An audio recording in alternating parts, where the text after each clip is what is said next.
अस्सलाम वालेकुम, मैं हूं शाज़ेब खानज़ादा।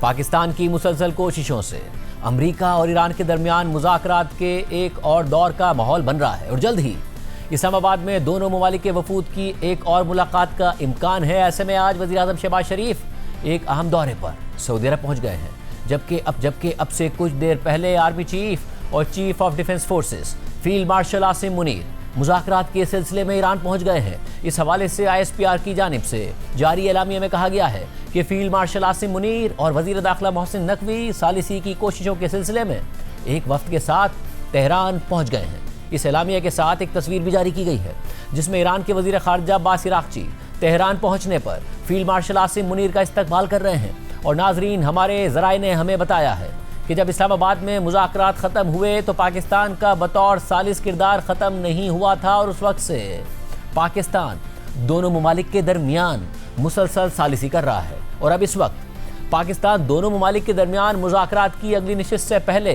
भरपूर मीडिएशन कर रहा है ताकि तमाम मामलात पर इत्तफाक हो जाए और दोनों ममालिक एक पेज पर आ जाएं, यानी मुज़ाकरात से पहले तमाम इख्तिलाफात ख़त्म हो जाएं। और फील्ड मार्शल का ईरान का दौरा इसी सिलसिले की एक कड़ी है। खुद ईरानी क़यादत ये वाज़ेह कर चुकी है कि अमेरिका के साथ पाकिस्तान के ज़रिए मुसलसल राब्ते जारी हैं। और नाजरीन, हमारे ज़राए ने वाज़ेह किया है कि पाकिस्तान की सिविल और अस्करी क़यादत इस वक्त अमेरिका और ईरान दोनों की आला तरीन क़यादत से मुसलसल राब्ते में है। इसलिए जो भी पैगाम रसानी हो रही है वो आला तरीन सतह पर हो रही है और इसीलिए दोनों ममालिक एक मुआहदे की तरफ बढ़ते नजर आ रहे हैं। पाकिस्तान मुसलसल दोनों ममालिक के साथ नोट्स शेयर कर रहा है ताकि जब मुज़ाकरात की अगली नशिस्त हो तो वो असल में मुआहदे पर दस्तखत करने यानी साइनिंग सेरेमनी हो। और फिर इस बात का भी इम्कान है कि ये इतना बड़ा इवेंट हो जाए कि दोनों ममालिक के सदूर उस मुआहदे पर दस्तखत करें। नाजरीन, हम आपको एक दफ़ा फिर बता रहे हैं कि हमारे ज़राए बता रहे हैं कि अगली नशिस्त से पहले यानी मुज़ाकरात की मेज़ पर दोनों फरीक़ों को लाने से पहले पाकिस्तान पूरी कोशिश कर रहा है कि दोनों ममालिक के दरमियान तमाम इख्तिलाफात ख़त्म हो जाएं और एक कंसेंसस हो जाए ताकि जब मुज़ाकरात की मेज़ पर दोनों ममालिक बैठें तो वो इख्तिलाफात ख़त्म करने की नशिस्त ना हो बल्कि एक साइनिंग सेरेमनी हो, यानी दोनों ममालिक के दरमियान इत्तफाक कराने की पाकिस्तान भरपूर कोशिशें कर रहा है। और इसके लिए पाकिस्तान की अस्करी और सियासी क़यादत दोनों ममालिक की आला तरीन क़यादत से मुसलसल राब्ते में है। और पाकिस्तान के फील्ड मार्शल आसिम मुनीर इस वक्त जब तेहरान गए हैं तो इसी सिलसिले में गए हैं। दोनों ममालिक के साथ मुसलसल नोट्स का तबादला हो रहा है और इख्तिलाफात को ख़त्म करने की भरपूर कोशिश हो रही है। और अब खुद अमरीकी मीडिया भी ये रिपोर्ट कर रहा है कि पाकिस्तान की सालिसी में अमेरिका और ईरान एक फ्रेमवर्क मुआहदे के बहुत करीब पहुंच गए हैं। इससे पहले वज़ीर आज़म शहबाज शरीफ एक अहम दौरे पर सऊदी अरब पहुंच गए जहां उनकी सऊदी वली अहद शहजादा मोहम्मद बिन सलमान से मुलाकात मुतवक्के है, जबकि इसके बाद वज़ीर आज़म शहबाज शरीफ कतर जाएंगे और फिर वो तुर्की में अंतालिया डिप्लोमेसी फोरम में शरीक होंगे। जबकि अमरीकी न्यूज़ वेबसाइट एक्सियोस ने लिखा है कि दो अमरीकी ओहदेदारों ने उन्हें बताया है कि अमेरिका और ईरान के दरमियान मंगल को होने वाली बातचीत में पेशरफ्त हुई है और दोनों फरीक जंग के खात्मे के लिए एक फ्रेमवर्क मुआहदे के करीब पहुंच गए हैं। ताहम अमरीकी ओहदेदारों और सालिसी से वाकिफ ज़राए ने खबरदार भी किया है कि दोनों फरीकों के दरमियान बड़े इख्तिलाफात की वजह से मुआहदा यकीनी नहीं है। रिपोर्ट में मज़ीद लिखा है कि आज ईरानी हुकाम से मुज़ाकरात के लिए army chief field marshal Asim Munir की क़यादत में पाकिस्तानी वफ्द भी तेहरान पहुँच गया है। इस हवाले से एक पाकिस्तानी ओहदेदार ने बताया है कि देखते हैं कि हम कोई मुआहदा करा सकते हैं या नहीं करा सकते, लेकिन हम पुरुमीद हैं और इसी के मुताबिक दोनों फरीकों को आगे बढ़ाने की कोशिशें कर रहे हैं। जबकि एक अमरीकी ओहदेदार का कहना है कि नायब सदर JD वेंस, खुसूसी नुमाइंदे स्टीव विटकॉफ और जेरड कुशनर पर मुश्तमिल सदर ट्रंप की मुज़ाकराती टीम मंगल को भी ईरानी हुक्काम और सालिसों के साथ फ़ोन कॉल्स और प्रपोजल ड्राफ्ट का तबादला करते रहे हैं। अमरीकी ओहदेदार के मुताबिक वो सारे फ़ोन पर थे और तमाम ममालिक के साथ पसे पर्दा राब्ते कर रहे थे और वो मुआहदे के करीब पहुँच रहे हैं। एक दूसरे अमरीकी ओहदेदार ने भी मंगल को होने वाली पेशरफ्त की तस्दीक की, जबकि एक तीसरे अमरीकी ओहदेदार ने कहा कि हम मुआहदा चाहते हैं और ईरानी हुकूमत में भी कुछ लोग मुआहदा चाहते हैं। अब मसला ये है कि कैसे ईरान की पूरी हुकूमत को इस मुआहदे पर मुत्तफ़िक़ किया जाए।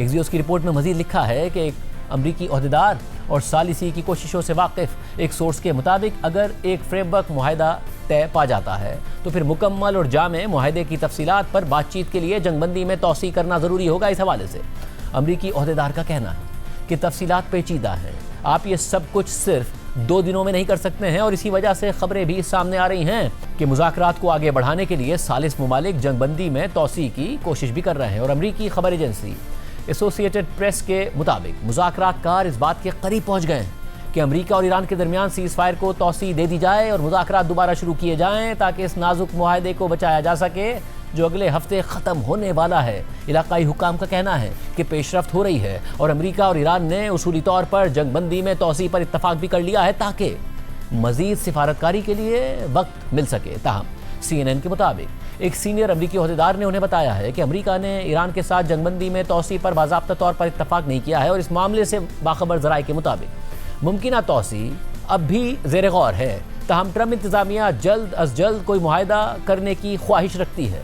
इस सारी सूरत हाल में अमेरिका और ईरान के दरमियान मुज़ाकरात के हवाले से जल्द ही एक अहम ब्रेक थ्रू का इम्कान जाहिर किया जा रहा है और दोनों तरफ से भी मुज़ाकरात के हवाले से मस्बत बयानात सामने आ रहे हैं, लेकिन साथ ही दोनों तरफ से दोबारा जंग की तैयारियां और अस्करी बिल्डअप भी जारी है और धमकियों का सिलसिला भी बरकरार है।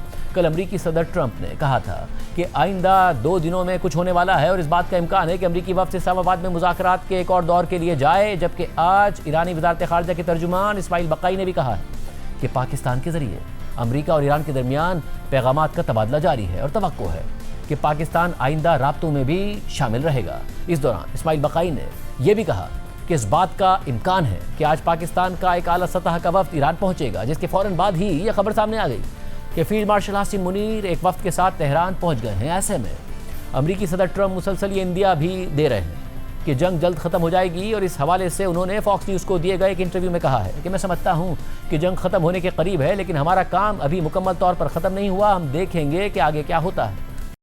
I had to divert because if I didn't do that, right now you would have Iran with a nuclear weapon. And if they had a nuclear weapon, you would be calling everybody over there, sir. And you don't want to do that. Well, you keep saying was. Is this war over? I think it's close to over, yeah. I mean, I view it as very close to over. You know what? If I pulled up stakes right now, it would take them 20 years to rebuild that country. And we're not finished. We'll see what happens. I think they want to make a deal very badly. इसके अलावा पाकिस्तान में होने वाले मुज़ाकरात में अमरीकी वफ़द की क़यादत करने वाले अमरीकी नायब सदर JD वेंस ने भी उम्मीद जाहिर की है और कहा है कि आप इस मसले को रातों रात हल नहीं कर सकते, लेकिन मुझे लगता है कि जिन लोगों के साथ हम बैठे थे वो मुआहदा करना चाहते थे। The United States had never had meetings at that level with the Iranian government in 49 years. Like, it's a meeting that had never before happened. Not Democrat, not Republican. We had never had a meeting like that. After 49 years, there's a lot of course, mistrust between Iran and the United States of America. You're not going to solve that problem overnight. But yeah, I think the people we were sitting across from wanted to make a deal. And I know the President of the United States told us to go out there and negotiate in good faith. That's what we did. That's what we're going to keep on doing. But the reason why the deal is not yet done is because the president, he really wants a deal where Iran doesn't have a nuclear weapon, Iran is not state sponsoring terrorism, but also the people of Iran can thrive and prosper and join the world economy. ऐसे में Reuters के मुताबिक Pakistan, Iran और खलीजी ममालिक के हुक्काम का कहना है कि अमेरिका और ईरान की मुज़ाकराती टीमें इस हफ्ते के आखिर में दोबारा पाकिस्तान आ सकती हैं। ताहम एक सीनियर ईरानी सोर्स का कहना है कि इस हवाले से अभी तक कोई तारीख तय नहीं हुई है, मगर इस मस्बत माहौल के बावजूद ईरान की पोर्ट्स पर अमेरिका की बहरी नाकाबंदी की वजह से मज़ीद बहरी जहाज़ों को वापस भेजा जा रहा है। ताहम ईरान के अलावा बाकी ममालिक से आने या जाने वाले बहरी जहाज़ इस स्ट्रेट ऑफ हुर्मुज़ से गुजर रहे हैं। कल रात को अमेरिका की सेंटकॉम के एक्सपर्ट जारी बयान में कहा गया था कि 1 दर्जन से ज़्यादा जंगी जहाज़ों और दर्जनों तैयारों के साथ अमरीकी बहरिया, फ़िज़ाइया और मरीन्स के 10,000 से ज़ायद एहलकार ईरानी पोर्ट्स में दाखिल होने और वहाँ से निकलने वाले बहरी जहाज़ों की नाकाबंदी के मिशन का हिस्सा हैं। और पहले 24 घंटों के दौरान कोई भी जहाज़ अमरीकी नाकाबंदी को अबूर नहीं कर सका है, जबकि 6 कमर्शियल जहाज़ अमरीकी अफवाज की हिदायत पर अमल करते हुए वापस ईरानी पोर्ट्स की तरफ भेज दिए गए और वो चले गए। सेंटकॉम का मजीद कहना है कि नाकाबंदी उन तमाम ममालिक के जहाज़ों पर यकसा तौर पर नाफिज की जा रही है जो ईरान की पोर्ट्स और साहिली इलाकों में दाखिल हो रहे हैं या वहाँ से निकल रहे हैं। साथ ही अमरीकी फ़ौज स्ट्रेट ऑफ हुर्मुज़ से गुजरने वाले उन जहाज़ों के लिए आज़ाद नेविगेशन को भी यकीनी बना रही है जो ईरानी पोर्ट्स के अलावा खित्ते के दीगर मकामात की तरफ जा रहे हैं या वहाँ से आ रहे हैं। जबकि सेंटकॉम के कमांडर एडमिरल ब्रेट कूपर ने अपने एक बयान में कहा है कि अमेरिका ने 36 घंटे से भी कम वक्त में ईरान आने और ईरान से जाने वाली तिजारत को मुकम्मल तौर पर रोक दिया है। इस सारी सूरत हाल में अगरचे स्ट्रेट ऑफ हुर्मुज़ में कमर्शियल आमदोरफ्त अभी भी जंग से पहले के मुकाबले में बहुत कम है, लेकिन इस अहम गुजरगाह से जहाज़ों की आमदोरफ्त में बेहतरी आई है, जिससे लग रहा है कि मुज़ाकरात से पहले एतमाद साजी हो रही है और चीज़ें मज़बूत सिमत में जारी हैं। यानी बयानात एक तरफ मगर मामलात मुख्तलिफ नज़र आ रहे हैं, क्योंकि कल रात को अमरीकी अखबार वॉल स्ट्रीट जर्नल ने रिपोर्ट किया कि अमरीकी हुक्काम के मुताबिक गुज़िश्ता 24 घंटों के दौरान 20 से ज़ायद कमर्शियल बहरी जहाज़ इस स्ट्रेट ऑफ हुर्मुज़ से गुजरे हैं और इन जहाज़ों में कार्गो, कंटेनर्स और तेल बरदार बहरी जहाज़ शामिल थे, जिनमें खलीज फारिस से आने वाले और जाने वाले जहाज़ शामिल हैं। ताहम कुछ जहाज़ों ने ईरानी हमलों के खतरे को कम करने के लिए अपने ट्रांसपॉन्डर्स बंद कर दिए थे।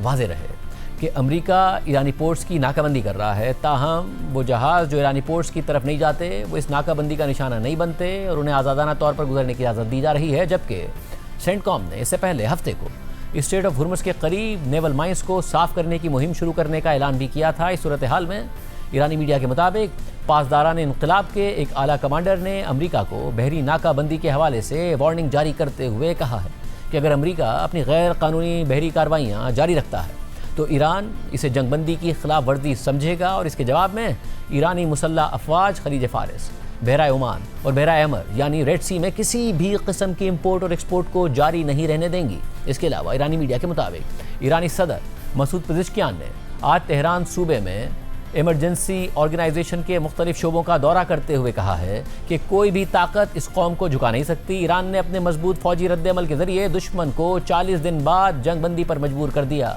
मसूद पेज़ेश्कियान ने मजीद कहा कि ईरान जंग या दम इस्तेहकाम नहीं चाहता और हमेशा दीगर ममालिक के साथ मुज़ाकरात और तामीरी रवाबित पर जोर देता रहा है। ताहम किसी भी किस्म की ज़बरदस्ती मुसल्लत करने की कोशिश या मुल्क को झुकाने की कोशिश नाकामी से दो चार होगी और ईरानी कौम कभी ऐसा रवैया कबूल नहीं करेगी। इस सारी सूरत हाल में जहाँ मुज़ाकरात के हवाले से जल्द ब्रेक थ्रू की उम्मीदें जाहिर की जा रही हैं, दोनों तरफ से मस्बत उम्मीद का इजहार किया जा रहा है और इस सिलसिले में पाकिस्तान के आर्मी चीफ और chief of defence forces field marshal Asim Munir की सरबराही में एक आला सतह का वफ्द भी ईरान पहुँच गया है। मगर इसके बावजूद अमरीका और ईरान दोनों किसी भी मुमकिना जंगी सूरत हाल के पेश नज़र अपनी फौजी ताकत में भी इजाफा कर रहे हैं। इस हवाले से अमरीकी अखबार वाशिंगटन पोस्ट ने लिखा है कि अमरीकी हुक्काम के मुताबिक पेंटागन आने वाले दिनों में हज़ारों इजाफी फौजियों को मशरिक़ वुस्ता भेज रहा है, क्योंकि ट्रंप इंतज़ामिया ईरान पर दबाव डालने की कोशिश कर रही है ताकि ऐसा मुआहदा हो सके जो कई हफ्तों से जारी इस तनाज़े को ख़त्म कर दे। साथ ही इम्कान भी ज़ेर गौर है कि अगर ये नाजुक जंगबंदी बरकरार ना रह सकी तो मज़ीद हमले या ज़मीनी कार्रवाइयाँ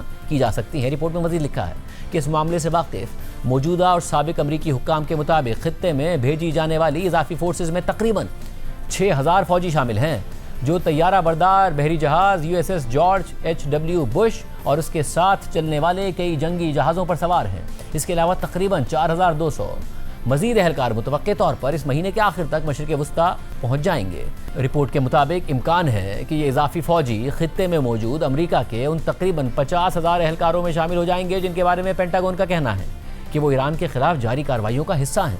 दूसरी जानिब ये खबरें भी सामने आ रही हैं कि ईरान जंगबंदी के दौरान अपनी फ़ौजी सलाहियतों को दोबारा बेहतर करने की कोशिशें कर रहा है। इस हवाले से CNN ने ईरान के मुतादिद मकामात की सैटेलाइट तस्वीर जारी करते हुए लिखा है कि ईरान हालिया जंगबंदी के दौरान अपनी ज़ेर ज़मीन मिसाइल तनसीबात के दाखिली रास्तों को बंद करने वाले मलबे को हटाने पर काम कर रहा है। इन तस्वीर में लोडर्स को देखा जा सकता है जो बंद सुरंगों से मलबा उठाकर करीबी डंपर ट्रकों में डाल रहे हैं। इनमें से एक तस्वीर ईरान के शहर खुमैन के करीब वाक़े पहाड़ी इलाके में कायम एक ज़ेर ज़मीन मिसाइल बेस की है। इस तस्वीर में देखा जा सकता है कि एक सुरंग का दाखिली रास्ता मलबे की वजह से बंद है, जो मुमकिना तौर पर अमेरिका और इसराइल की बमबारी के नतीजे में बंद हुआ था। जबकि तस्वीर में इस मलबे के करीब हेवी मशीनरी दिखाई देती है जो मुमकिना तौर पर सुरंग के रास्ते से मलबे को हटाने की कोशिश कर रही है ताकि बेस का रास्ता दोबारा खोला जा सके। CNN के मुताबिक ये सैटेलाइट तस्वीर 10 अप्रैल को ली गई थी, जबकि ईरानी शहर तब्रेज़ के करीब से सामने आने वाली एक और तस्वीर में भी इसी तरह के मनाजिर देखे जा सकते हैं। और उस तस्वीर में भी एक पहाड़ी इलाके में वाक़े एक मुमकिना ईरानी मिसाइल बेस के करीब हेवी मशीनरी दिखाई दे रही है जो ज़ेर ज़मीन सुरंग के दाखिली रास्ते पर मौजूद मलबे को हटाने की कोशिशें कर रही है। और इस हेवी मशीनरी के साथ करीब ही डंपर ट्रकों की एक कतार भी दिखाई दे रही है जो मुमकिना तौर पर मलबा उठाने और उसे कहीं और मुंतकिल करने का इंतज़ार कर रही है। और ये तस्वीर भी 10 अप्रैल को ली गई थी। रिपोर्ट में मज़ीद लिखा है कि James Martin centre for non proliferation studies में रिसर्च एसोसिएट सेम लेयर के मुताबिक इन मिसाइल अड्डों तक रसाई बहाल करने की कोशिशें मुतवक्के थीं, जिन्हें आमतौर पर मिसाइल सिटीज़ कहा जाता है। सेम लायर का मजीद कहना है कि जंगबंदी का मतलब ये होता है कि आपको ये तस्लीम करना पड़ता है कि आपका मुखालिफ अपनी कुछ फौजी सलाहियत दोबारा बहाल करेगा, जिसे तबाह करने पर आपने काफ़ी वक्त, मेहनत और वसाइल खर्च किए होते हैं। सेम लायर के मुताबिक ये अमल ईरान के मिसाइल अड्डों के काम करने के मंसूबे का हिस्सा है और एक मिसाइल सिटी के मजमूई ऑपरेशनल आइडिया के मुताबिक है, जिसके तहत आप पहले हमले को बर्दाश्त करते हैं, फिर खुद को मलबे से निकालते हैं और इसके बाद दोबारा हमला करते हैं। ऐसे में आज अमेरिकी सदर ट्रंप ने सोशल मीडिया पर एक पोस्ट करते हुए लिखा है कि चीन बहुत खुश है कि मैं स्ट्रेट ऑफ हुर्मुज़ को मुस्तकिल तौर पर खोल रहा हूँ, मैं ये उनके लिए भी कर रहा हूँ और ये दुनिया के लिए भी कर रहा हूँ। ये सूरत हाल दोबारा कभी नहीं होगी। सदर ट्रंप ने मज़ीद लिखा है कि चीन ने ईरान को हथियार ना भेजने पर इत्तफाक कर लिया है और कुछ हफ्तों बाद जब मैं चीन पहुंचूंगा तो चीनी सदर शी जिनपिंग मुझे पूरी गर्मजोशी से गले लगाएंगे। हम बहुत समझदारी और अच्छे तरीके से काम कर रहे हैं और क्या ये लड़ाई से बेहतर नहीं है? लेकिन याद रखें कि अगर हमें ज़रूरत पड़ी तो हम लड़ने में बहुत अच्छे हैं और दूसरों से कहीं बेहतर हैं। इस सारी सूरत हाल में आज गैर मामूली तौर पर मुत्तहदा अरब अमारात और ईरान के दरमियान एक आला सतह का राब्ता भी हो गया है। इस हवाले से अमाराती न्यूज़ एजेंसी वाम के मुताबिक मुत्तहदा अरब अमारात के नायब सदर शेख मंसूर बिन जायद अल नहयान की ईरान की पार्लियामेंट के स्पीकर मोहम्मद बाकिर कालिबाफ से टेलीफोन पर बात हुई है और इस दौरान दोनों रहनुमाओं ने खित्ते की मजमूई सूरत हाल समेत खित्ते में कशीदगी कम करने के तरीक़ों पर तबादला ख्याल किया है। आम बात यह है कि मशरिक़ वुस्ता की जंग के आगाज़ के बाद मुत्तहदा अरब अमारात और ईरान के दरमियान होने वाली पहली आला सतही गुफ्तगू है और जंग के आगाज़ के बाद से मुत्तहदा अरब अमारात ने ईरान के खिलाफ सख्त मौक़िफ़ इख्तियार किया हुआ था और इस दौरान मुत्तहदा अरब अमारात ने ईरान से अपना सफ़ीर भी वापस बुला लिया था और तेहरान में अपना सिफारत खाना बंद कर दिया था और इसकी एक वजह भी थी। और इस दौरान मुत्तहदा अरब अमारात ने ईरान से अपना सफ़ीर भी वापस बुला लिया था और तेहरान में अपना सिफारत खाना भी बंद कर दिया था और इसकी एक वजह भी थी। और वजह यह थी नाज़रीन कि जब से अमेरिका और इसराइल ने ईरान पर हमले किए हैं तो उसके बाद सबसे ज़्यादा हमले ईरान ने मुत्तहदा अरब अमारात पर ही किए हैं। मुत्तहदा अरब अमारात बार बार ये तनबीह करता रहा कि ईरान ऐसा ना करे, मगर ईरान की तरफ से बहुत ज़्यादा हमले किए गए, बहुत ज़्यादा ड्रोन और मिसाइल हमले किए गए जो कि इंटरसेप्टर्स के ज़रिए रोके गए, फिर सख्त बयानात का तबादला हुआ। यहाँ तक कि जब पाकिस्तान ने सालिसी की कोशिशें की तो यह खबर आई कि मुत्तहदा अरब अमारात उससे भी नाराज़ हुआ। फिर यह खबर भी आई कि मुत्तहदा अरब अमारात ने जो पाकिस्तान की मदद करने के लिए पाकिस्तान को $3.5 अरब दिए थे वो वापस मांग लिए हैं। मगर अब जबकि पाकिस्तान की सालिसी की कोशिशों के नतीजे में दोनों ममालिक करीब आ रहे हैं, अमेरिका और ईरान मुआहदे के करीब आ रहे हैं, तो फिर मुत्तहदा अरब अमारात और ईरान के दरमियान भी राब्ता हुआ है और कशीदगी कम करने पर बात हुई है। ऐसे में जहां पाकिस्तान अमेरिका और ईरान के दरमियान जंग के खात्मे के लिए मुतहरिक है, वहीं दूसरी जानिब पाकिस्तान एक नए 4 फरीक़ी इत्तिहाद को भी मजबूत कर रहा है। और इस हवाले से कल इस्लामाबाद में एक अहम इजलास भी हुआ है। दफ्तर खारजा की जानिब से जारी एलामिया के मुताबिक 29 मार्च को पाकिस्तान, सऊदी अरब, तुर्की और मिस्र के वज़राए खारजा के मुशावरती इजलास के तसलसल में 14 अप्रैल को मुतल्लिक़ा ममालिक की वज़ारत खारजा के सीनियर ओहदेदारों का इजलास इस्लामाबाद में मुनक़िद हुआ है। इजलास में होने वाली बातचीत को आइंदा 4 ब्रदर ममालिक वज़राए खारजा के इजलास में गौर के लिए पेश किया जाएगा, जो 17 अप्रैल को तुर्की के शहर अंतालिया में अंतालिया डिप्लोमेसी फोरम के मौके पर मुनक़िद होगा। इस हवाले से हम बात करेंगे अंदर की बात क्या है, मामला किस तरफ जा रहे हैं। हमारे साथ दो सीनियर सहाफ़ी मौजूद हैं, कामरान यूसुफ मौजूद हैं, शहजाद इकबाल मौजूद हैं। पहले आप बताइएगा क्या इतलात आ रही हैं? ज़ाहिर है पाकिस्तान मीडिएट कर रहा है, कहा जा सकता है कि डील के मामला इस वक्त बहुत करीब पहुंच गया है। आर्मी चीफ जो है फील्ड मार्शल इस वक्त ईरान में हैं, वज़ीर आज़म सऊदी अरब में है। मेरे ख्याल में जो अगला दौर, जैसे दूसरा दौर कहते हैं, या मेरे ख्याल में तो वो हतमी दौर होगा, उससे पहले एक ग्राउंड प्रिपेयर किया जा रहा है। और जो पहला दौर था इस्लामाबाद में 21 घंटे तवील मुज़ाकरात हुए, वो बगैर किसी नतीजे के खत्म हुआ। अब जो पाकिस्तान और जो बाकी लोग इसमें इन्वॉल्व हैं, उनकी कोशिश है कि अगर दूसरा दौर होता है तो वो बेनतीजा नहीं रहना चाहिए और उसका नतीजा निकलना चाहिए।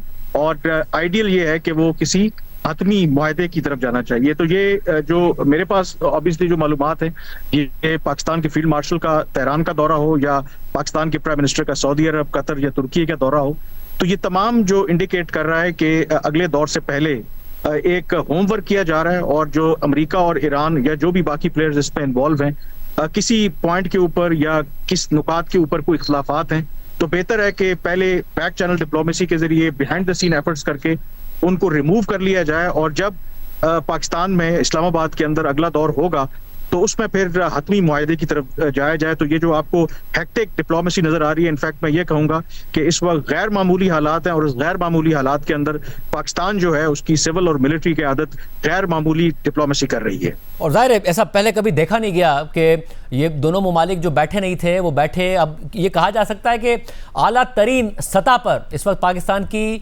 मिलिट्री क़यादत और पाकिस्तान की सिविल क़यादत दोनों इतराफ़ राब्ते में हैं, नोट्स एक्सचेंज हो रहे हैं, ताकि किसी भी तरीके से इस बात को यकीनी बनाया जाए कि जब दोनों मेज़ पर बैठे हैं तो मुज़ाकरात के मामलात और इख्तलाफी मामला सारे हल हो गए हों। इस वक्त आला सतह पर यह हो रहा है। बिल्कुल, आई थिंक ईरान की वजारत खारजा के तर्जुमान ने आज खुद भी तस्दीक की थी कि इस्लामाबाद में जो मुज़ाकरात हुए थे उसके बाद पाकिस्तान के जरिए मुसलसल अमेरिका के साथ वो राब्तों में है। लेकिन पाकिस्तान के आर्मी चीफ का फिजिकली वहां पर जाना, इसका ये मतलब है कि जो सबसे बड़ा एक इशू है एतमाद का, कि अगर ये डील हो भी जाती है तो ईरान अमेरिका पर क्या एतमाद कर सकता है। और फिर बहुत से ऐसे मामलात कि शायद जितने भी मजरी आप एस्टैब्लिश जो कम्युनिकेशन के चैनल्स एस्टैब्लिश कर लें, लेकिन जो फेस टू फेस बात होती है उसका शायद सब्स्टिट्यूट नहीं हो सकती। तो इसलिए इस मौके के ऊपर पाकिस्तान के फील्ड मार्शल का तेहरान जाना ये शो करता है कि इस वक्त जो मुज़ाकरात हैं या जो भी डिप्लोमेटिक अमल है वो बड़ा क्रिटिकल स्टेज में दाखिल हो गया है, और इस वजह से शायद वो वहां पर गए हैं। और जो सारा इसका हदफ है वो यही है, क्योंकि मेरी जो मालूमात हैं उसमें यही था कि जो पहला दौर भी हुआ था, जो पाकिस्तान की साइड थी वो बड़ी कॉन्फिडेंट थी, क्योंकि उससे पहले भी बड़ा होमवर्क किया था कि कुछ ना कुछ उन मुज़ाकरात के नतीजे में हतमी डील ना भी हो, तो जैसे ईरान के वज़ीर ख़ारजा ने भी कहा था कि एक MOU पर जरूर दस्तखत हो जाएंगे या एक फ्रेमवर्क जो है उस पर एग्रीमेंट हो जाएगा, लेकिन लास्ट मिनट पर वो मामलात उस तरह से ना चल सके। तो इस मरतबा पाकिस्तान की ये कोशिश है कि इस्लामाबाद में जब मुज़ाकरात होंगे तो पहले दौर में जो हुआ था उस तरह का रिपीट ना, और जो कंसर्न्स, क्योंकि आप दोनों की पोजीशंस जो हैं वो बहुत क्लियर है। 21 घंटे के जो मुज़ाकरात हुए पाकिस्तान उसमें शामिल था, पाकिस्तान बड़े अच्छे तरीके से अमेरिका की पोजीशन से भी वाकिफ है, ईरान के जो कंसर्न्स हैं उनको भी जानता है। तो वो जो दोनों के कंसर्न्स हैं उनको पाकिस्तान इस वक्त एड्रेस करने की कोशिश कर रहा है, और उसको एड्रेस करने के बाद मेरे ख्याल में पाकिस्तान में फिर अगला दौर होगा मुज़ाकरात का। कारण आपकी खबर भी है, और ज़ाहिर वज़ीर आज़म सऊदी अरब में हैं और एक तरफ अब नज़र आ रहा है उसके बाद वो तुर्की जाएंगे कि तुर्की, मिस्र, सऊदी अरब, पाकिस्तान ये एक अलग रिलेशनशिप की तरफ बढ़ रहे हैं, और आपने इस हवाले से बात भी की है कि ये बहुत अहम डेवलपमेंट हो रही है। ये बहुत सिग्निफिकेंट है। आई थिंक ईरान अमेरिका की जंग के तनाजुर में शायद इस बड़ी खबर को बहुत से लोगों ने मिस किया, बट ऑब्वियसली मैं इसको फॉलो कर रहा था, और ये तसलसल है। अगर आप देखें 19 मार्च को रियाद में पहली मीटिंग होती है चारों मुल्कों के वज़राए खारजा की, शायद उस वक्त लगा कि वो एक आर्जी मीटिंग है मौजूदा सूरत हाल के तनाजुर में, लेकिन उसके 10 रोज के बाद 29 मार्च को इस्लामाबाद में फिर चारों वज़राए खारजा मिलते हैं। और जो कल की मीटिंग है वो इसलिए इंपॉर्टेंट है कि वो सीनियर ऑफिशियल्स लेवल की मीटिंग थी, और सीनियर जो ऑफिशियल्स हैं इसका मतलब है कि वो एक फ्रेमवर्क जो है वो तरतीब दे रहे हैं कि इस ग्रुप को बाकायदा तौर पर, या आप कह लें कि अभी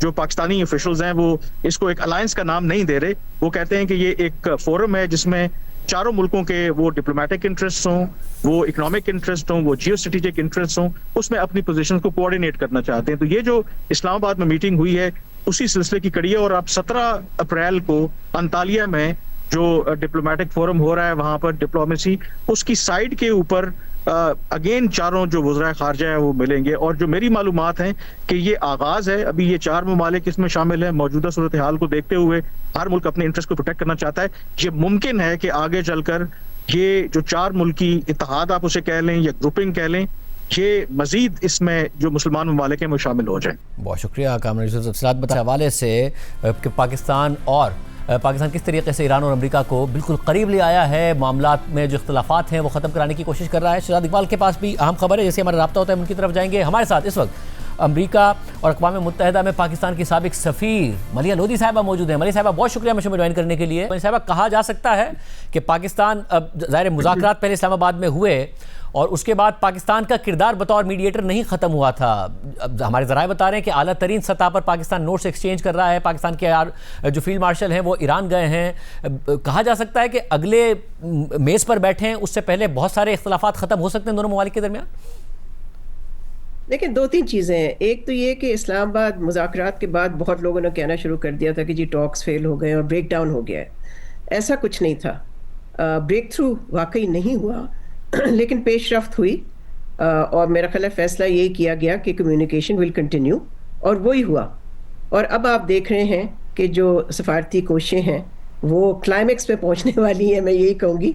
और वो तेज़ी इख्तियार कर गई हैं। हमारे फील्ड मार्शल साहब जो हैं वो हैं तेहरान में, जैसे आपने कहा, और प्राइम मिनिस्टर जो हैं वो अरब मुल्कों का दौरा कर रहे हैं, टर्की का भी, और मकसद यही है कि to take the peace effort to its logical conclusion. और ये नजर आता है कि दोनों तरफ से ईरान भी और अमेरिका भी अब चाहते हैं कि जंग खत्म हो, और जाहिर अब ईरान चाहता है कि परमानेंट सीज फायर हो, ये ना हो रहा हो कि जब दिल चाहे इसराइल का उठकर हमला कर दे और फिर उनके एसेट्स भी अनफ्रीज हों, और अमेरिका की भी कुछ डिमांड्स हैं, मगर दोनों चाहते हैं कि बस जंग खत्म हो। देखिए, दोनों के लिए ये ऑप्शन नहीं है to return to war, because जाहिर है जो कॉस्ट है वॉर की वो बढ़ती गई। सो अब दोनों चाहते हैं कि किसी तरह से ये मामला वहाँ तक लेके जाए कि एक अमन का मुआहदा हो, और मैं समझती हूँ कि लचक काफ़ी दिखा रहे हैं दोनों मुल्क, मगर अभी भी there are some final points जिन पे अभी एग्रीमेंट होनी बाकी है। जहाँ तक ईरान का ताल्लुक है, हाँ बिल्कुल, ईरान तो यही चाहता है कि मुस्तकबिल में फिर से कोई हमला ना हो, चाहे वो अमेरिका करे चाहे वो इजराइल करे, और वो ये भी चाहते हैं, जैसे आपने भी कहा, कि उनके एसेट्स अनफ्रीज हों, और ये कि ceasefire should cover other theatres as well, जिसमें कि लेबनान शामिल हो, यमन शामिल हो। तो वो अमेरिका की तरफ से अब देखना है कि how will they respond to this. जहाँ तक ईरान ने लचक दिखानी, मैं समझती हूँ कि न्यूक्लियर इशू पे काफ़ी लचक दिखा भी चुके हैं और भी दिखाने को तैयार हैं।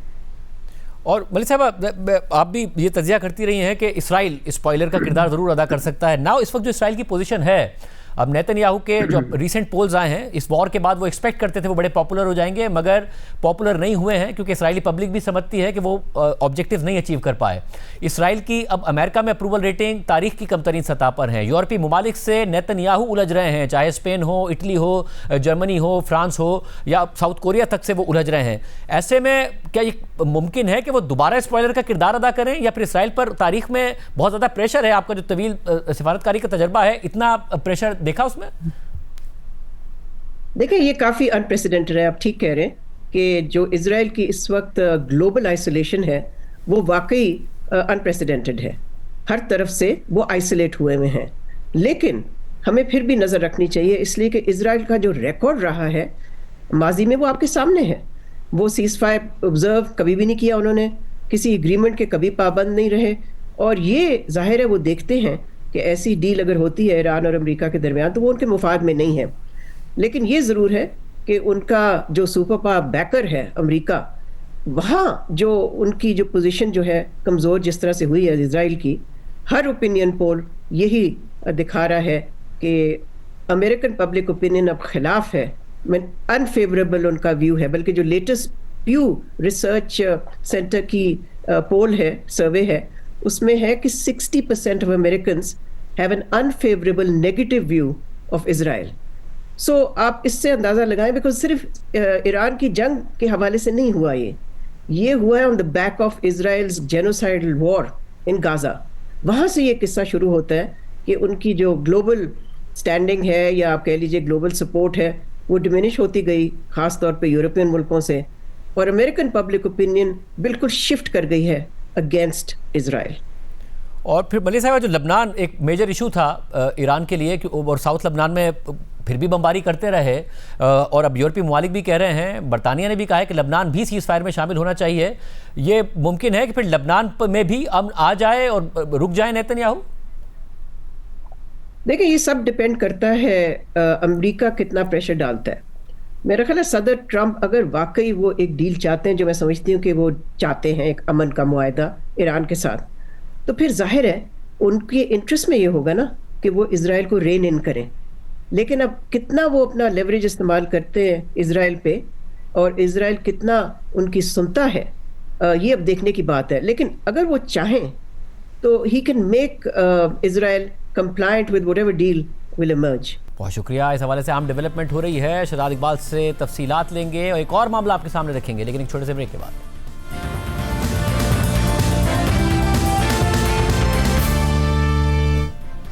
प्रोग्राम में दोबारा खुशामदीद नाजरीन। हमने आपको ब्रेक से पहले बताया था पाकिस्तान पूरी कोशिशें कर रहा है कि ईरान और अमेरिका के दरमियान जो इख्तलाफात हैं या इख्तलाफी मामलात हैं उसको हद तक ब्रिज कर दिया जाए कि जब दोनों मुज़ाकरात की मेज़ पर बैठें तो वो साइनिंग सेरेमनी का ही मामला हो, यानी इख्तलाफात मुज़ाकरात की मेज़ पर आने से पहले ख़त्म हो जाएं ताकि मुज़ाकरात का एक और दौर नाकाम ना हो। इसलिए पाकिस्तान बहुत एक्टिव डिप्लोमेसी कर रहा है, दोनों की क़यादत से बराह रास्त राब्ते में है और नोट्स एक्सचेंज कर रहा है। साफ़ी शहजाद इकबाल हमारे साथ मौजूद है। शहजाद बहुत शुक्रिया। शहजाद बहुत मस्बत बातें सामने आ रही हैं और दोनों तरफ से मस्बत बयानात भी सामने आ रहे हैं, क्या इत्तलात हैं आपके पास? जी शाहजेब बहुत शुक्रिया। यकीनन बहुत ही इंपॉर्टेंट विजिट्स हैं, चाहे वो शहबाज शरीफ साहब का, वजीर आजम का सऊदी अरब का और दीगर ममालिक का हो, या जो आज तेहरान विजिट कर रहे हैं CDF आसिम मुनीर। ये इसलिए भी इम्पोर्टेंट है क्योंकि जंग के दौरान ऑल्दो इस वक्त एक टेम्परेरी सीज फायर है, लेकिन वो इस वक्त ईरान में मौजूद है, तेहरान में मौजूद है।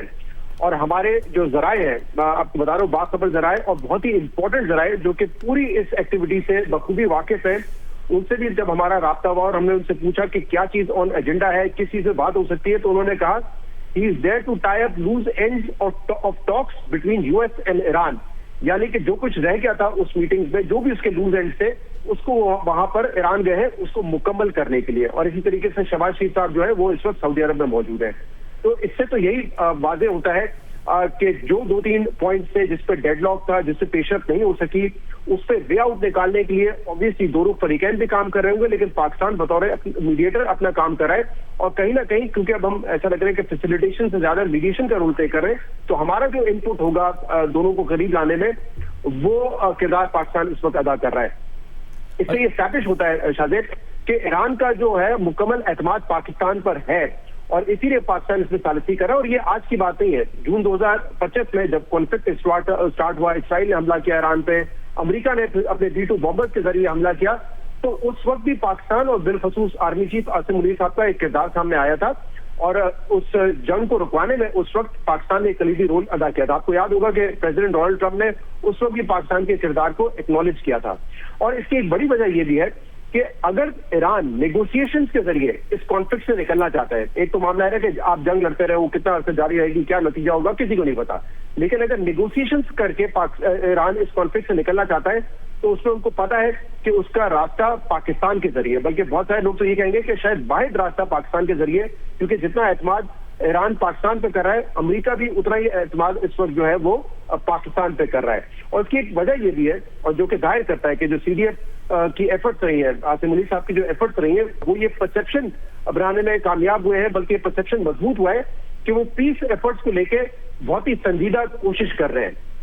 और क्योंकि उनका अमेरिकन से या प्रेसिडेंट डोनाल्ड ट्रंप से भी डायरेक्ट कांटेक्ट है, रेगुलर राब्ता है, इसलिए हमारा एक इन्फ्लुएंस भी है, क्योंकि बहुत सारी ऐसी लॉबीज हैं इस वक्त जो कि ये इन्फ्लुएंस कर रही होंगी व्हाइट हाउस को, एडमिनिस्ट्रेशन को, कि जंग आप जारी रखें। उसमें इसराइली लॉबीज भी होंगी जो कि चाहते हैं कि इस खित्ते में ग्रेटर इसराइल स्टैब्लिश हो, इस किस्म की वॉइसेस भी हैं। लेकिन क्योंकि पाकिस्तान की क़यादत डोनाल्ड ट्रंप से मुसलसल राब्ते में है, एक रेगुलर कॉन्टैक्ट में, इसलिए हमारा एक इन्फ्लुएंस भी उनके ऊपर है। दूसरी तरफ हमारी जराए से इस पर भी बात हुई कि जो शहबाज शरीफ साहब का दौरा है सऊदी अरब का, कतर का और तुर्की का भी एक्सपेक्टेड है, इसके पीछे क्या वजह है। तो उन्होंने बताया कि क्योंकि इस खित्ते में अगर एक अमन बहाल होता है तो बहुत सारे ममालिक के डिफरेंट इंटरेस्ट है, उनसे मुशावरत करना, उनकी नोट हासिल करना, ये भी पाकिस्तान के लिए जरूरी है, क्योंकि पाकिस्तान चाहता है कि एक देर पा अमन हो, एक इस्तेकाम इस खित्ते में आए, और इसीलिए पाकिस्तान जो है ये कोशिशें कर रहा है। और मैं आपको बताऊं एक बड़ी इंपॉर्टेंट बात कि अभी जो रीसेंट टॉक्स भी हुए थे पाकिस्तान के, उसमें एक हमारे जराए जो कि बखूबी वाकिफ थे कि टॉक्स में क्या हुआ है, बहुत सारी डिटेल्स उन्होंने हमसे जब शेयर की थी, तो उसमें बड़ी इंटरेस्टिंग बात सामने आई थी कि आप सोचे एक कॉन्फ्लिक्ट जो कि तकरीबन 5 दहाइयों पुराना है, उसमें ना सिर्फ पाकिस्तान ने इनडायरेक्ट टॉक्स किए और बाद में पाकिस्तान तो एक ट्राई पार्टी, एक मीडिएटर के रोल के तौर पे भी दोनों के साथ बैठा है। लेकिन एक मौका ऐसा भी आया इस टॉक से पहले, जो ट्राई पार्टी टॉक्स है, जिसमें Pakistan was able to convince Iran and US delegation कि वो आपस में साथ बैठे। वो बंद कमरे में तकरीबन 6-7 मिनट रहे, और इस लेवल के मुज़ाकरात तो पहले नहीं देखे गए ना, जहाँ पे वाइस प्रेसिडेंट भी हो और एक आला वक्त वहां से भी हो। फिर हमने ये भी उनसे पूछा कि जरा डिटेल्स बताइए कि माहौल क्या था। तो इसमें कुछ ऑब्वियसली डिस्कशन तो बड़ी पॉजिटिव और बगैर आर्ग्यूमेंट के भी, लेकिन कहीं कहीं बड़े इमोशनल आर्ग्यूमेंट्स भी थे, जिसमें कहीं कहीं ब्लेम गेम भी था। मिसाल के तौर पे ईरान की तरफ से शिकवा करना कि ओमान के सालिसी में जो मुज़ाकरात हो रहे थे ऑलमोस्ट उस पर एग्रीमेंट था, लेकिन फिर अमेरिका ने जंग छेड़ दी, तो इस किस्म का भी माहौल वहां पे था। लेकिन बाज नुकात पे एग्रीमेंट नहीं हो सके, लेकिन जिन नुकात पे एग्रीमेंट हुआ उसमें भी पाकिस्तान ने उनको एक पॉइंट पर कन्वर्ज करने के लिए बड़ी मेहनत की और एक सालिस का रोल प्ले किया, एक मीडिएटर का रोल प्ले किया।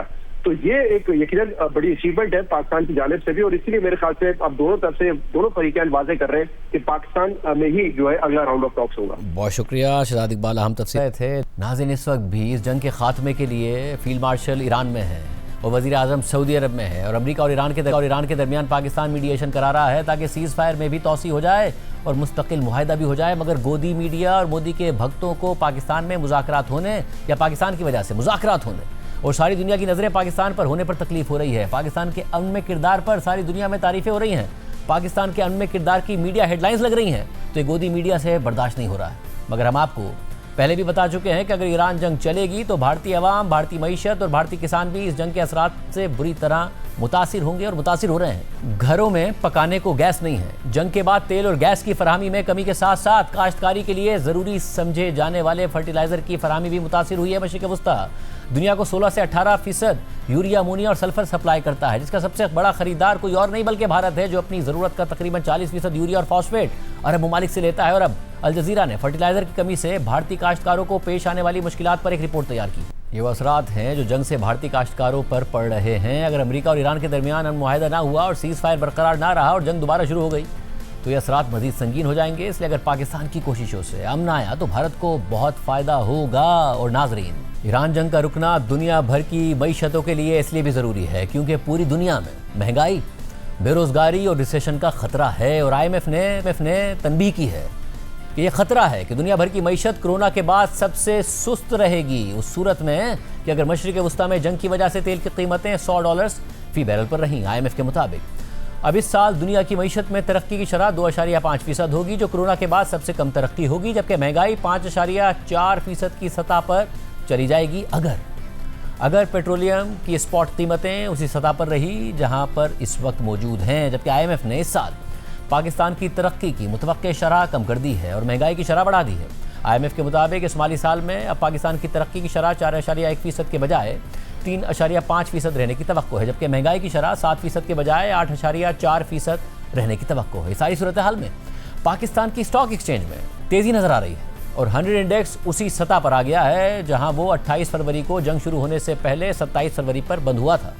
कल 5000 पॉइंट्स के इजाफे के बाद आज भी 100 इंडेक्स में 2885 पॉइंट्स का इजाफा हुआ और वो 1,68,519 पर बंद हुआ। जबकि वजारत ख़जाना ने इस बात की तस्दीक कर दी है कि सऊदी अरब ने न सिर्फ पहले से पाकिस्तान को दिए गए $5 अरब के डिपॉजिट्स में तोसी कर दी है बल्कि $3 अरब इजाफी देने का भी ऐलान कर दिया है। यानी मुत्तहिदा अरब अमारात को $3.5 अरब लौटाने और $1.3 अरब के यूरो बॉन्ड्स की मेच्योरिटी के बाद जो ज़र मुबादले के ज़खायर में कमी और मईशत पर दबाव का खदशा था वो काफ़ी हद तक दूर हुआ है। अहम बात यह है कि वज़ीर ख़जाना मोहम्मद औरंगज़ेब के मुताबिक सऊदी अरब के जो पहले से $5 अरब के डिपॉजिट्स पाकिस्तान में हैं, जिनमें हर साल तोसी की जाती थी, अब उस $5 अरब के डिपॉजिट के लिए सालाना रोल ओवर की ज़रूरत नहीं होगी बल्कि उसे एक लंबे अरसे के लिए रोल ओवर कर दिया जाएगा। यानी जो अनसर्टेनिटी होती थी, गैर यकीनी की सूरत हाल, वो इस हवाले से नहीं होगी। बात करेंगे, हमारे साथ मौजूद हैं माहिर मईशत मोहम्मद सुहेल साहब। सुहेल साहब बहुत शुक्रिया मुझे ज्वाइन करने के लिए। सुहेल साहब, सबसे पहले स्टॉक मार्केट 27 फरवरी की सतह पर आ गई है, हालांकि अभी तक मुआहिदा नहीं हुआ है। क्या मार्केट एंटिसिपेट कर रही है कि सब बहुत अच्छा होने वाला है? बिस्मिल्लाहिर्रहमानिर्रहीम। थैंक यू शाजिद भाई। मार्केट तो प्री वॉर की सतह पर आ गई है, कोई 159-160 हज़ार के लेवल पे, मगर मार्केट अपने पीक जो जंग से कोई 4-5 हफ्ते पहले बनाया था उससे अभी भी कोई 20,000 पॉइंट या 10% नीचे है।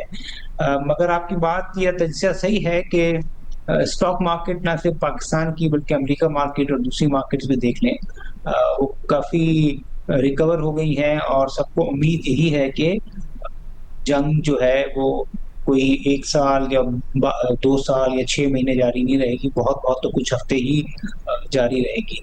तो स्टॉक मार्केट ने तो ये काफी हद तक इनकॉर्पोरेट कर लिया। इसके साथ जो आपने कहा वो चीज पाकिस्तान के लिए बहुत इंपॉर्टेंट है क्योंकि एक अनएक्सपेक्टेड आउटफ्लो भी हुआ था यूएई ने अपने पैसे मांग लिए थे, जिसके लिए ना सिर्फ पैसों का भी बंदोबस्त हो गया है, इतलात यही है कि जो सऊदी अरेबिया के साथ जो दूसरे टर्म्स एंड कंडीशन है वो बहुत अच्छे हो गए हैं। जिस तरह आपने कहा कि जो हर साल एक तलवार लटकती थी $5 बिलियन की, अगर वो डेफर हो गई है 3 या 5 साल के लिए, तो एक रिस्क जो होता था पाकिस्तान के लिए वो कम हो गया है। और कुछ परसेप्शन ये है, कुछ इन्वेस्टर्स का ख्याल ये भी है कि जिस तरह डिप्लोमेसी हुई है या पाकिस्तान ने जो अपना रिलेशनशिप बाहर के ममालिक से जो जोड़े हैं, तो हो सकता है कि पाकिस्तान में मजीद सरमायाकारी है। जिस तरह के हम हालात 9/11 के बाद देखे थे, शायद इस तरह की कोई सूरत हाल पैदा होती हुई नजर आए।